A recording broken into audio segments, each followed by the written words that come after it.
And we're live. I met Shaq, and oh wow, yeah. So first, like, I heard he was in the hotel, right? And he was at some like LG gaming thing at the same time. I think he was there for the gaming, and I hear Shaq is around, and people are like, "Dude, Shaq's here, Shaq's here." And then I see this guy, and he's gigantic, and he looks like Shaq, but like I was like, all right, I guess he just looks a little different on TV. And he's like the guy could easily just walk up and put his chin on top of my head, and everything about him was ginormous. Like his wrists were big, his biceps were big. He's strong. He weighs like 100 pounds more than me. Huge man. And then I realized that's not Shaq. That's like his brother or his cousin or something. Shaq comes out, and he could do that to this guy. Like Shaq was even bigger than the guy that I thought was Shaq. And it was just like I didn't know humans came in that size. Shaq was enormous. That's who's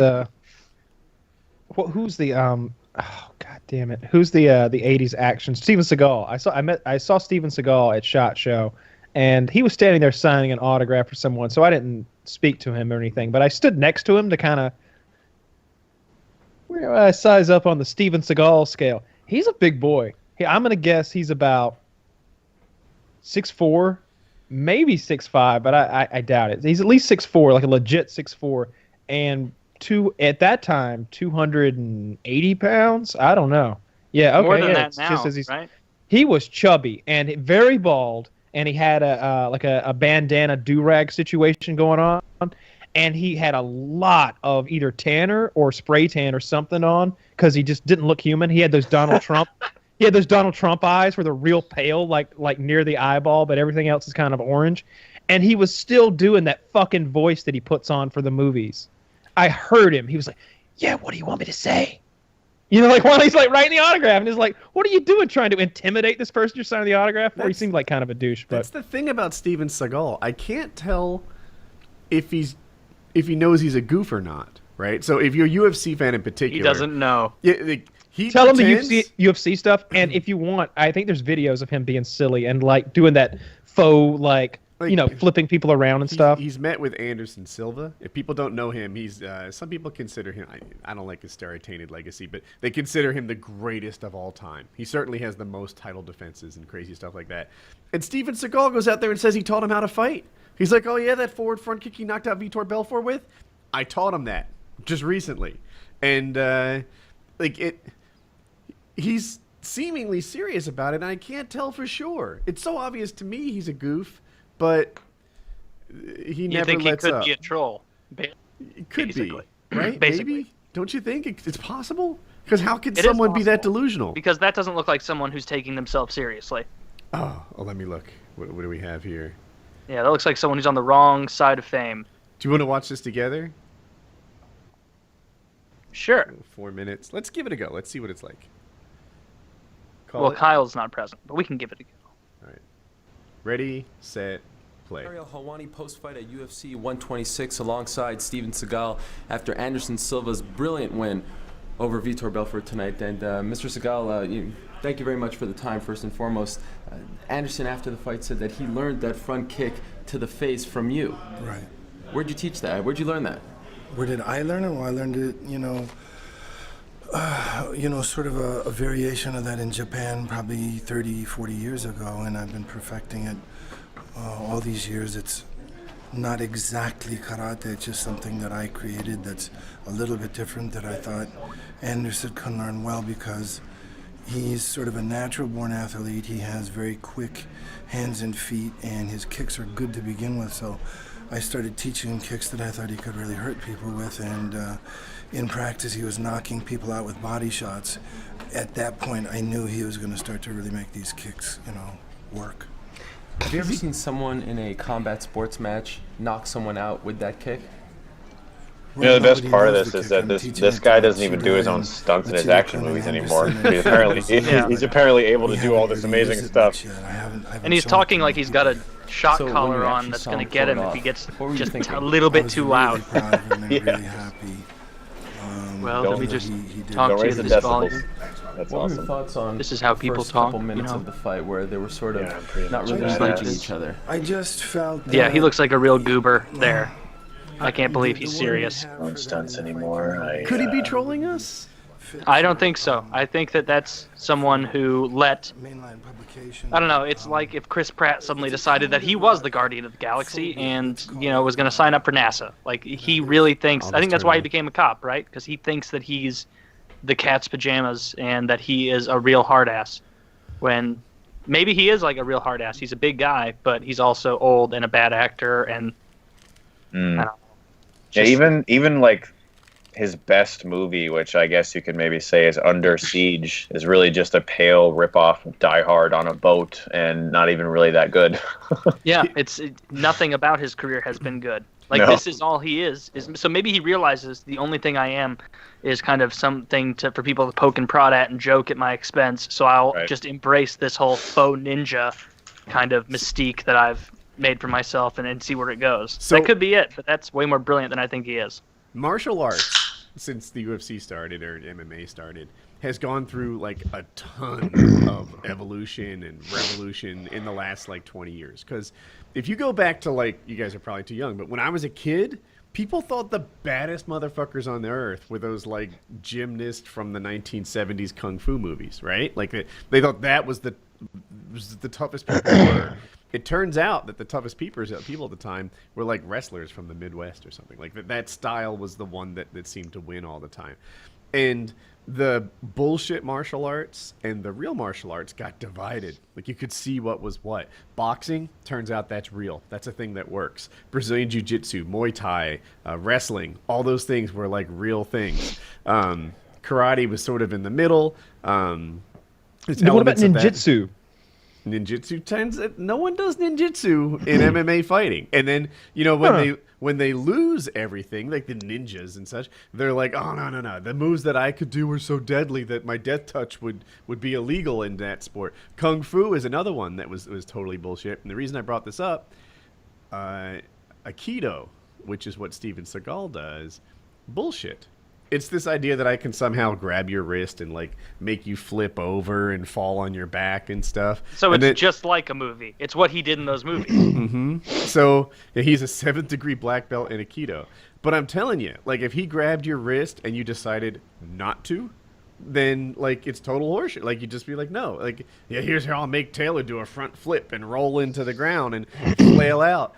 And I feel like I feel like he's thrown so many stuntmen into breakaway walls that he thinks that he can actually do that shit. Yeah. I think he's built himself up that way. I think that happens to a lot of actors, and I think the opposite is very true too. It's a shame that a lot of these rappers and actors who have sort of a tough persona, they have to go travel around with security, because it's not like Steven Seagal has a fight picked with him once in a blue moon. It's like every time he goes to a crowded bar or nightclub, some drunk is going to be like, that's Steven Seagal? Or Jean-Claude Van Damme. That's who I meant to say, because it actually happened to him. That's Jean-Claude Van Damme? I could kick Jean-Claude Van Damme's ass. I'm going to kick Jean-Claude Van Damme's ass. And then I'm going to be the guy who kicked Jean-Claude Van Damme's ass. And the guy kicked Jean-Claude Van Damme's ass, and that's what happened. Jean-Claude Van Damme should have had a big fucking 6'8" dude next to him, like Shaq does. I guarantee that guy Shaq has. He's the guy who's going to rough somebody up if they decide they want to throw down with Shaq. If I have the Jean-Claude Van Damme story right, it's his bodyguard that beat him up. He had a 6'8" badass with him, and that guy kicked Jean-Claude Van Damme's ass. Well, that's bad. I'm not sure if that's true or not, but if it is, hilarious. Hilarious. Can you look up and tell me if I have the story right? Yeah, a 7th degree black belt in Aikido.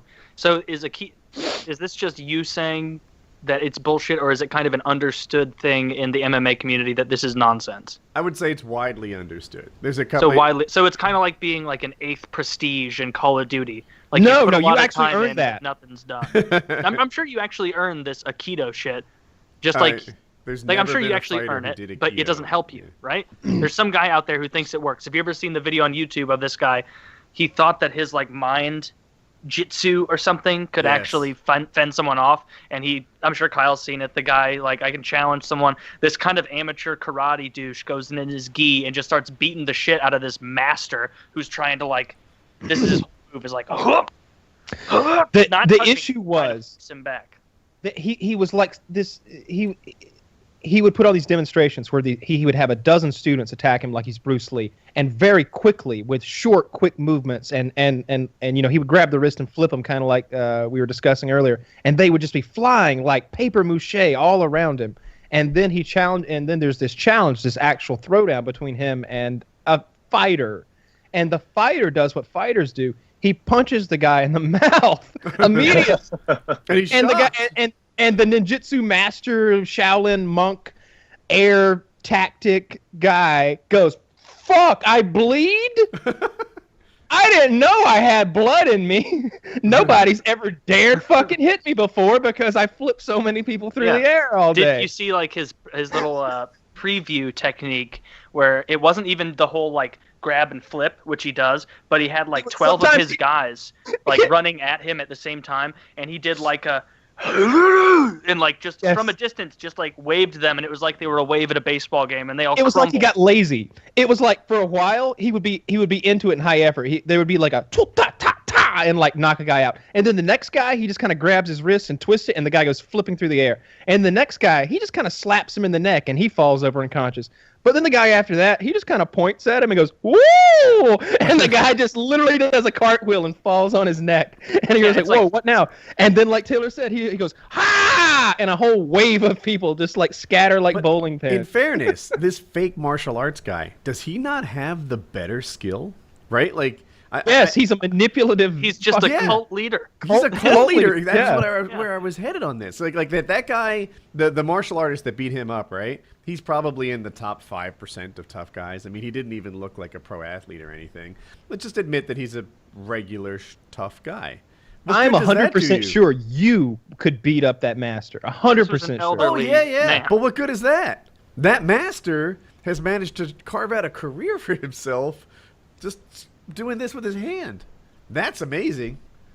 Fair enough. Can he use these skills other place? Like, does he talk people into accepting expired coupons at the grocery store? It's like multi-level marketing. They're like, I guess that is redeemable. All right, 2 for 1, 2 for 1. Yeah, he's this crazy manipulator that gets all kinds of shit. He looks back at it, like the little Shaolin monks who are like, "Oh, fucking master did it again. 2 for 1, motherfuckers. We're eating Domino's tonight." Yeah, he goes to a restaurant. They're like super salad. He's like, both. And all of a sudden he has extra food. Like, that guy's got the gift. It'd be fantastic. Fair enough. He's like the WWE of martial artists. He's got a lot of people convinced that it's real, but the majority of people who are outside are like, yeah, that's fake.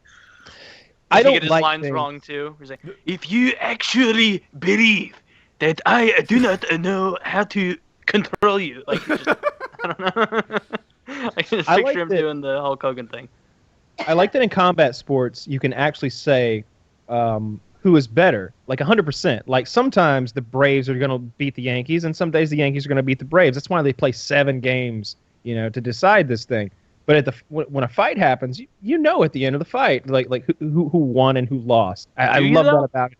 Yes. I'm sure there are some fights where someone's like, "Man, that guy was getting his ass beat the whole time." Then he lands one lucky jab and just hits the right button. That happens, but you see it, and you know that you get that eventuality. Just because it didn't go the way you thought it would, that's not a negative. That's another one of the positives of combat sports, that you can have an underdog. You can have a guy get his ass beat all night long, eating that jab until his face is blood and guts. But then he gets his takedown, and he's a jits master, and this other clown doesn't know what he's doing on his back, and it's all over because he's wrapped up in 45 seconds. And some fighters explode when they have the adrenaline rush. They get hit, they get pounded, and then they it's like the Rocky thing. You just take it, and I don't know much about fighting, but I watch a little bit, but I'm not a huge sports guy, so that's why I'm not talking too much during this combo, because all I can really say is, well, then let's talk about sports movies. I can be like, "Yay, Rocky is great." No, I loved Creed. Creed blew me. I was so surprised by Creed. I was walking in skeptical, but I think it might be my favorite Rocky film, which is really kind of nuts for me to say, but I loved it. I haven't seen it yet, but now I will, based on that recommendation, because I think I haven't been looking forward to it, because it's just, there's so many of them, right? Like, at this point, it's kind of getting tired. I'm I want to see Balboa I'd like to see Balboa do something completely different. He's always fighting. He's always training fighters. What if what if fighting wasn't good enough? What if he couldn't solve the problem with his hands? What if he had to pick up a gun? Finally, what if he had to Balboa escalate goes to law things? school? No, Balboa's not going to law school. No, man. So didn't teach him nothing about no briefs. Like, no. He picks up a gun and has to go on a shooting rampage. I'd rather see that.